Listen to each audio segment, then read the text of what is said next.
climatique. Moi aussi, j'aurais bien continué à écouter Bertrand, parce qu'en plus, on a pas mal de travail à faire sur réduire l'empreinte des aliments qu'on sert à bord, parce qu'on est aussi un grand restaurateur. Alors, c'est pas notre principale source d'émissions, mais c'est quand même quelque chose sur lequel on va travailler dans les prochains mois. Alors, je suis là pour vous parler d'engagement et de sensibilisation et d'acculturation interne sur les enjeux environnementaux et climatiques au sein d'Air France. Alors pour me présenter rapidement à vous, moi ça fait 16 ans que je suis chez Air France KLM. J'ai travaillé en fait pendant 14 ans à la direction commerciale, j'ai travaillé au Revenue Management Pricing, dans le domaine des ventes, au commercial donc, et j'ai migré il y a 2 ans pour rejoindre l'équipe du développement durable. Pourquoi ? Parce que ça fait depuis 7-8 ans que je m'intéresse particulièrement à ces enjeux.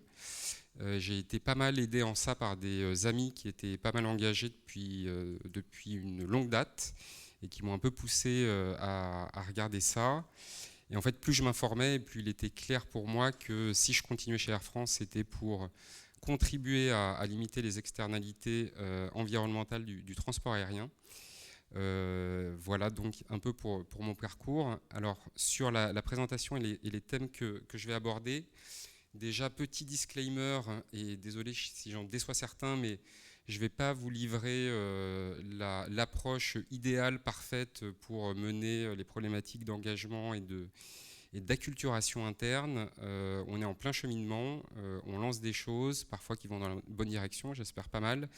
On fait aussi des erreurs, on essaie d'apprendre, mais voilà, c'est plus un retour d'expérience, un partage d'expérience et aussi de questionnement que je voulais partager avec vous. Et peut-être juste avant de commencer, alors pourquoi c'est un thème, et dans les discussions avec Constance, c'est un thème qui m'a paru intéressant, important à partager. Déjà parce qu'en termes de réussite de la stratégie de réduction d'émissions en général environnementale d'une entreprise, et peut-être en particulier chez Air France, toute la partie acculturation interne, c'est un prérequis, évidemment. Si on veut travailler et que les équipes et que les différents départements travaillent sur apporter des solutions à un problème, il faut commencer par bien le comprendre, évidemment. Et c'est aussi, je pense, en tout cas c'est comme ça que je le conçois, ces logiques de sensibilisation aux enjeux environnementaux et climatiques, aussi une responsabilité par rapport à nos employés. Parce que déjà, la plupart, l'essentiel d'entre eux, et moi compris, ce pas des enjeux qu'on a appris, sur lesquels on a été formé pendant nos cursus académiques. Alors aujourd'hui, ça change, et heureusement, mais ce n'était pas encore le cas pour la plupart des employés. La deuxième chose, c'est que si on vient sur une logique un peu émotionnelle, et c'est important aussi sur ces logiques de sensibilisation, de regarder ces terrains-là. En fait, c'est assez intéressant, le cas des compagnies aériennes et d'Air France en particulier, c'est que les employés d'Air France, traditionnellement, il y a encore plusieurs années, le fait de travailler pour une compagnie aérienne, ça véhiculait plutôt une image positive, parce que c'était associé à des notions de rêve, de voyage, etc. Et en fait, le secteur a été de plus en plus pointé du doigt par rapport à son empreinte climatique, et ça répond à une prise de conscience environnementale dans le grand public qui est tout à fait indispensable et positive.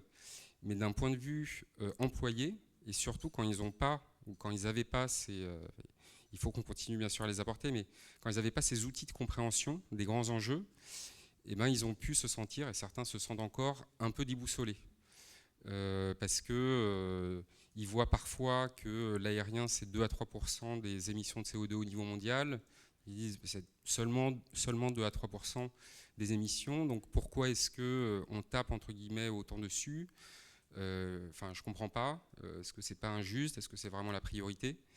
Et donc en fait, toute notre mission et tout l'enjeu, c'est d'essayer de leur apporter des éléments factuels et de leur faire comprendre que, entre autres, il ne faut pas rester à cette vision un peu figée de 2 à 3% des émissions de CO2.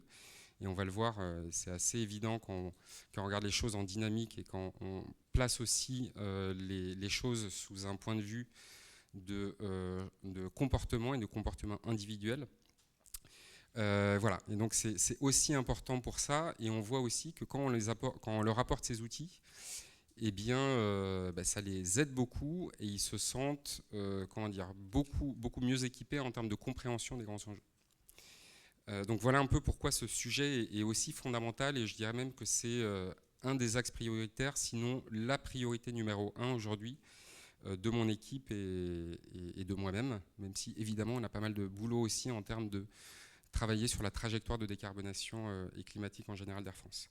Alors peut-être pour commencer, je vais vous apporter une petite grille de lecture rapidement. Alors c'est pas le sujet, mais je vais quand même vous parler d'aérien et empreinte climatique. Pour vous situer un peu les choses et aussi comprendre pourquoi c'est si important d'expliquer ces choses en interne. Et en fait, la plupart de ces éléments que je vais vous montrer dans les 3 prochaines slides, c'est justement des éléments qu'on utilise en termes de formation ou d'acculturation interne. Alors ce que vous voyez ici, c'est une analyse de carbone 4. La courbe en bleu clair, ou presque clair, celle qui descend en tout cas, c'est les émissions de CO2 par passager kilomètre au niveau mondial, tout ça c'est au niveau mondial, donc toutes compagnies aériennes confondues. Et ce que vous voyez, c'est que ces émissions relatives par passager, elles ont diminué de manière constante. Pourquoi ? Principalement en raison de l'arrivée d'appareils de moins en moins énergivores, et deuxièmement pour une logique d'optimisation des remplissages des avions. Et ces émissions relatives par passager, elles ont diminué, si on prend de 2005 à 2019, de 1,5% en moyenne. Seulement, ce que vous voyez aussi, c'est que dans le même temps, eh bien, les émissions absolues du secteur, elles n'ont fait qu'augmenter, et qu'augmenter de manière significative. Pourquoi ? Eh bien, en raison de la croissance du trafic, qui lui, si on reprend cette période 2005 à 2019, la croissance du trafic au niveau mondial a augmenté, lui, de 5% par an en moyenne. Donc vous avez cette croissance des émissions en valeur absolue. Si on prend 2005 à 2019, toujours, ces émissions en valeur absolue, elles ont augmenté de 42%. Et évidemment, dans un contexte où tous les secteurs doivent se décarboner et réduire leurs émissions en valeur absolue le plus rapidement possible, ça vous situe tout le défi pour l'aérien, pour le secteur aérien, d'avoir ou d'aborder une trajectoire qui soit compatible avec un scénario 2 degrés ou encore plus 1,5. D'autres petits chiffres, toujours en termes d'ordre de grandeur, 2,6% pour être un peu précis, c'est la part effectivement du secteur aérien en termes d'émissions de CO2 au niveau mondial en 2019. Mais, premièrement, si on prend les effets non CO2 de l'aérien, je ne sais pas si ça parle à certaines personnes.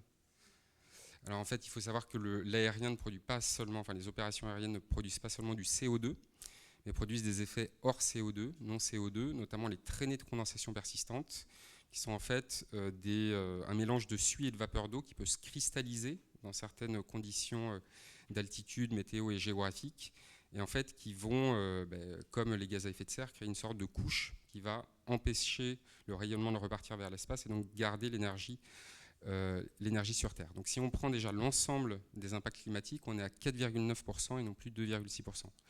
L'autre chose, et même si on reste sur le périmètre CO2, c'est que ces 2,6%, qui peuvent paraître modestes, eh bien, dans un scénario business as usual, en extrapolant les perspectives de croissance de trafic en particulier, ces 2,6%, ils pourraient devenir 20% à horizon 2050, notamment parce que le secteur aérien, c'est un secteur, comme dit le rapport du GIEC, hard to abate, donc un des secteurs les plus complexes à décarboner. On va revenir pourquoi. Et donc déjà, en voyant ces choses de manière dynamique, ça vous montre pourquoi il ne faut justement pas rester dans cet argument un peu défensif ou totalement défensif de dire l'aérien, c'est que 2 à 3% des émissions de CO2. L'autre chose sur laquelle aussi on sensibilise nos collègues, c'est ce 1 tonne que vous voyez là. 1 tonne, c'est l'empreinte carbone moyenne, parce que ça dépend de la classe de réserve, enfin de la cabine de voyage que vous empruntez, mais c'est en gros, en ordre d'idée, l'empreinte carbone d'un aller-retour Paris-New York en un seul voyage.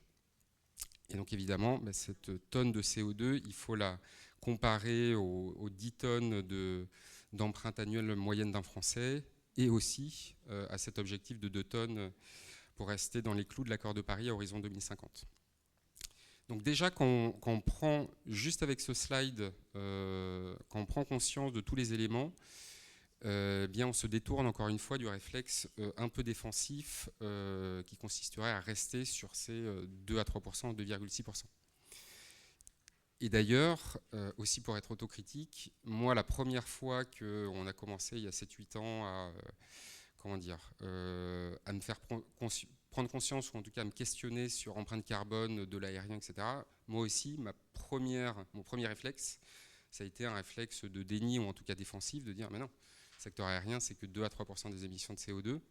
Donc en fait, tout le but, c'est d'arriver à aider nos équipes à faire ce cheminement et à prendre conscience de l'ensemble des enjeux. Deuxième élément intéressant à avoir en tête, quand on regarde le bilan des émissions de CO2 d'une compagnie comme Air France, mais c'est très similaire d'une compagnie aérienne à l'autre, et c'est très différent d'une compagnie, par exemple, enfin, d'une entreprise comme Carrefour, parce que vous voyez que c'est très concentré en fait sur le scope 1. Le scope 1, et pourquoi? Parce qu'on a une activité qui brûle du kérosène, donc très consommatrice d'énergie fossile. Et vous voyez que si on prend juste notre scope 1, on est, pour le groupe Air France, à 16,2 millions de tonnes de CO2 en 2019. Et l'autre chose, alors le scope 2 pour nous il est négligeable, mais si vous prenez le scope 3, et on est en train, c'est un grand chantier évidemment, mais on est en train de mieux expliciter et mieux mesurer nos émissions de scope 3, mais en fait aujourd'hui en tout cas, la grosse partie du scope 3, c'est lié à la production et au transport de kérosène. Donc quand vous prenez le scope 1 plus la partie liée au kérosène dans le scope 3, vous avez 90% en gros de notre empreinte carbone. Ce qui veut dire que pour nous, la priorité est la décarbonation. Eh bien, il y a deux axes assez évidents qui se profilent. C'est réduire au maximum notre consommation de carburant, ce qu'on fait déjà depuis plusieurs années avec des avions moins énergivores, avec des pratiques d'écopilotage, comme on dit, pour limiter la conso de carburant. Et ça, on le faisait historiquement pour des raisons économiques, il faut être transparent aussi là-dessus. Et l'autre axe, qui est cette fois-ci plus nouveau, qui va changer pas mal de choses dans le secteur, mais qui représente aussi beaucoup de défis, c'est la substitution progressive du kérosène par des carburants non fossiles, les carburants d'aviation durable dont je vais vous parler dans un instant.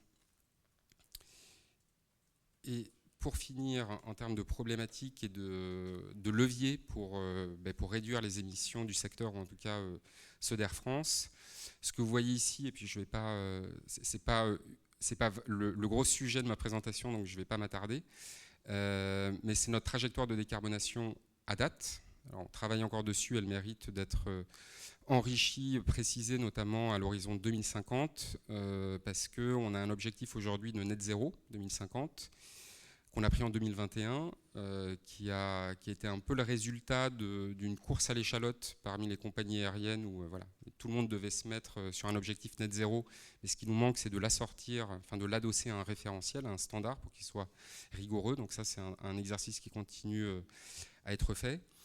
Et l'autre chose, et peut-être surtout de manière plus rigoureuse et puissante, c'est un objectif Science-Based Targets qu'on a pris à horizon 2030. Alors est-ce que ça parle à tout le monde ou est-ce que ça ne parle pas à quelqu'un?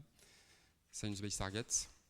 Je vois que c'est donc pas besoin de vous l'expliquer. Et donc concrètement pour nous, d'ici 2030, ça veut dire une réduction de l'émission par passager kilomètre de 30% par rapport à 2019, c'est-à-dire en valeur absolue, ce qui compte à la fin des fins, de 12%, sans compensation. C'est tout le but, enfin toute la définition ou l'essence de Science-Based Targets.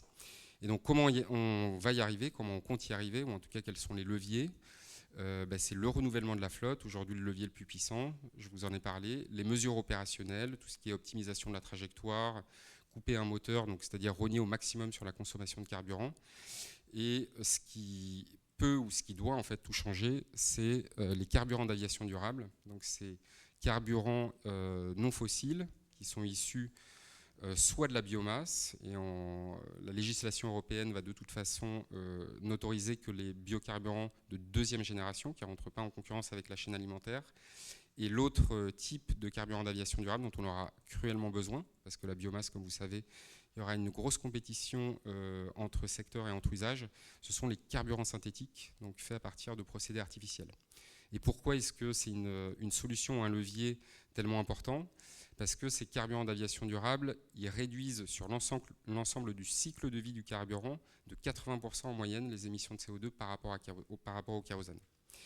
Et ce que vous ne voyez pas sur ce graphe, parce qu'en fait ça sous-tend les hypothèses de croissance d'offres et de demande, mais ce sur quoi on travaille, et il faut qu'on travaille plus ou plus fort, sont aussi les logiques d'intermodalité. On travaille de plus en plus avec la SNCF, on a renforcé notre partenariat depuis 2 ans, et justement pour permettre, pour offrir à nos clients des alternatives bas carbone sur les trajets les plus courts, et j'allais dire un peu naturellement les logiques de sobriété, qui sont particulièrement, comme vous l'avez vu dans le premier graphe, pertinents pour le secteur aérien qui est en croissance, où là des logiques s'appliquent déjà à nous-mêmes, et aussi d'accompagnement en termes de comportement client qu'on voit évoluer, avec le fait de plus en plus de voyager moins souvent mais rester plus longtemps sur place, mixer voyage à motif loisir et au motif affaires, etc. Et donc ce sont des choses qu'on doit pas seulement saluer, mais concrètement encourager avec des offres commerciales correspondantes. Donc voilà un peu en quelques mots la problématique de la décarbonation du secteur. Donc vous voyez que c'est un défi énorme, assez vertigineux parfois, mais donc qui sous-tend un peu les informations ou les sensibilisations qu'on fait au niveau des équipes. Alors maintenant, si on va sur les outils concrets qu'on utilise chez Air France en termes de sensibilisation, je vais d'abord parler de sensibilisation environnementale, surtout climatique, pour parler ensuite d'engagement. Le premier outil, ou en tout cas notre priorité, c'est le déploiement de la fresque du climat. J'imagine qu'il n'y a pas besoin que j'explique ce qu'est la fresque du climat. Donc on déploie l'outil depuis fin 2020. D'ailleurs, je crois qu'il y a une présentation de Cédric plus tard ce soir, donc il décrira tout ça bien mieux que moi. Mais ce que je peux vous dire en termes de retour sur expérience, c'est que, premièrement, les retours des employés sont extrêmement positifs. On fait un petit sondage de satisfaction et ils sont évalués à 4,9 sur 5, ces ateliers. Et pourquoi ? Parce qu'en fait, ça répond à la principale demande de nos équipes. Nos équipes, par rapport au contexte que je vous ai décrit au début, leur principal besoin, c'est pas d'abord de savoir ce que fait Air France, nos actions, nos objectifs, etc. C'est avant ça de comprendre, d'avoir une connaissance sur les grands enjeux environnementaux et climatiques en particulier. Et donc la fresque du climat, c'est, en tout cas de mon point de vue, l'outil certainement le plus puissant pour, en 2h30, apporter un socle de connaissances scientifiques solide, extrêmement solide sur ces enjeux. Donc, comme vous voyez, les réactions et les émotions qui sont partagées à la fin de ces ateliers, elles sont diverses. Il y a d'abord, encore une fois, beaucoup de reconnaissance sur le fait d'apporter et d'équiper nos collègues avec ces outils. Une prise de conscience, ça c'est vraiment peut-être le sujet qui ressort en premier. Également des réactions en termes d'inquiétude, c'est déprimant. Oui, on est tous confrontés à ça la première fois qu'on se rend réellement compte de ces enjeux. Mais en fait, et c'est évidemment très positif, la réaction qui ressort le plus, c'est vraiment l'envie d'agir à un niveau individuel, collectif dans l'entreprise et dans son métier. Donc aujourd'hui, on en est à, je vous ai dit, ça fait un peu plus d'1 an et demi maintenant qu'on déploie la fresque. On n'est pas assez loin, on est à 1000 employés formés. Chez Air France, on est 35 000. Et l'idée, c'est pas de former les collaborateurs dans 10 ans, c'est maintenant. Donc on est en train de voir dans les prochaines semaines et les prochains mois comment on peut vraiment passer à l'échelle. Aujourd'hui, on est 80 animateurs à peu près chez Air France. Par contre, ce qu'on voit et ce qu'on observe, c'est qu'on ne peut pas, en tout cas si on veut vraiment taper le plus largement possible, en rester sur une logique purement volontaire. Et on doit notamment, en tout cas c'est ce qu'on va faire, ancrer ce sujet dans les fiches de poste des animateurs pour leur permettre de dégager du temps et aussi pour que ça soit approuvé par leur hiérarchie, entre autres. L'autre chose que je voulais partager, c'est que sur ces ateliers-là, nous on considère la fresque comme vraiment la base. Et après on teste aussi, on veut implémenter d'autres choses, notamment l'atelier 2 tonnes, où vous avez un équivalent avec MyCO2 de carbone 4, qu'on a commencé à tester avec des gens qui avaient déjà suivi la fresque. Et on va continuer à le faire, mais vraiment en gardant en premier step la fresque comme base d'acculturation pour tous.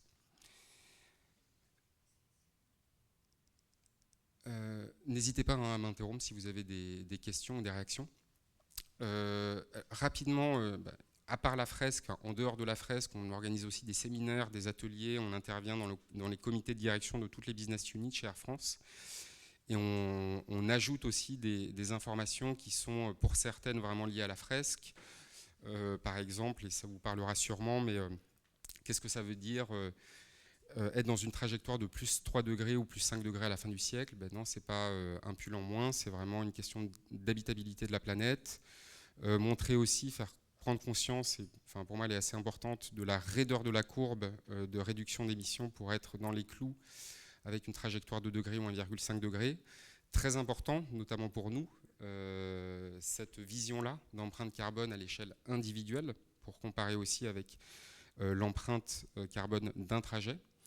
Et après, ça aussi, c'est quelque chose sur lequel on appuie pas mal. Ça vous parle peut-être, mais c'est la méthodologie ou la classification des différentes actions et leur impact sur le climat qui vient de Carbone 4, Net ZI, Net Zero Initiative, et qui fait la différenciation entre émissions réduites, évitées et absorption carbone.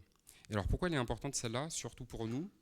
C'est que dans le passé, je vais vous donner un exemple concret, on avait tendance chez Air France parfois à mélanger ces choses, et donc ça revient à mélanger des choux et des carottes, soit dans nos objectifs, soit dans nos communications. Et je vais vous donner un exemple très concret et qui a été aussi très impactant. Début 2020, on avait pris la décision de, alors je vais le dire de manière pas rigoureuse, mais de compenser 100% de nos émissions domestiques. Donc de manière plus rigoureuse, de financer des puits de carbone naturels à hauteur de 100% des émissions produites par nos vols sur le domestique. Et on a eu la très mauvaise idée à l'époque, dans une logique de raccourci et de simplification, de dire maintenant, voilà, avec Air France, sur le domestique, voler neutre en carbone, vol neutre en carbone. Ce qui est évidemment totalement faux d'un point de vue climatique et scientifique. Et donc en fait, ça a créé des réactions négatives, mais qui au début étaient assez discrètes. Et puis après, ça a commencé à s'enfler jusqu'à ce que Valérie Masson-Delmotte elle-même nous encourage sur les réseaux sociaux à être plus rigoureux. Et afin de ne pas tromper, elle avait tout à fait raison, nos clients et nos passagers. Donc évidemment, on a supprimé ça. Moi, je venais d'arriver, ça faisait quelques semaines que j'étais là, mais du coup, je m'en suis voulu parce que ça aurait vraiment dû être ma première action à mon nouveau poste. Mais donc on a appris aussi, on a appris de nos erreurs, alors un peu dans la douleur sur ce cas-là, mais en tout cas maintenant ça a clairement montré à tout le monde dans la boîte et notamment à nos collègues de la com qu'il fallait, enfin qu'il n'y avait pas le choix que d'être extrêmement rigoureux, transparent sur les notions qu'on abordait. Et d'ailleurs, c'est intéressant, je trouve, le cas, en tout cas en termes d'acculturation, le lien avec, je ne sais pas si vous avez aussi ces mêmes problématiques dans vos boîtes, mais le lien avec les départements marketing ou de communication, parce que ça nous a valu, alors ça va un peu mieux maintenant, mais ça nous a valu beaucoup d'énergie, beaucoup d'efforts, pour leur faire comprendre que non, le développement durable, le climat, ce n'était pas un sujet comme les autres, on ne pouvait pas le traiter d'un point de vue marketing, commercial, USP, en étant super simple, accessible, parce que sinon les clients ne comprendraient pas si on va trop dans le détail. Après, un cas comme ça nous a aidé aussi à faire un peu éveiller les consciences. Et c'est intéressant parce que maintenant, nos collègues de la communication, qui ont compris, je pense, j'espère, ces enjeux, maintenant, c'est eux qui commencent à challenger, notamment les équipes commerciales, en disant non, mais vos campagnes de promotion tarifaire, là, est-ce que ça induit pas des comportements qui sont pas compatibles avec la transition? Et c'est, alors il y a encore du boulot, hein, c'est pas, on n'y est pas encore, mais encore, en fait, c'est vraiment ça le réflexe et le but aussi de cette acculturation. Donc dans ce cas-là, c'est plutôt positif. Dernière chose sur la partie, pour clôturer la partie acculturation. Donc je vous disais, on n'y est pas encore du tout, on doit aller beaucoup plus vite sur la fresque, mais aussi, et pour les gens qui auront suivi la fresque, ce qu'on veut mettre en place maintenant, c'est une formation un peu détaillée avec plusieurs heures pour aller dans le détail. Et on a construit un MOOC sur les liens aviation et climat, mais c'est toujours pas suffisant. Et on est en train de regarder, notamment, et je vous encourage à le faire, et vous connaissez sûrement beaucoup, la AXA Climate School.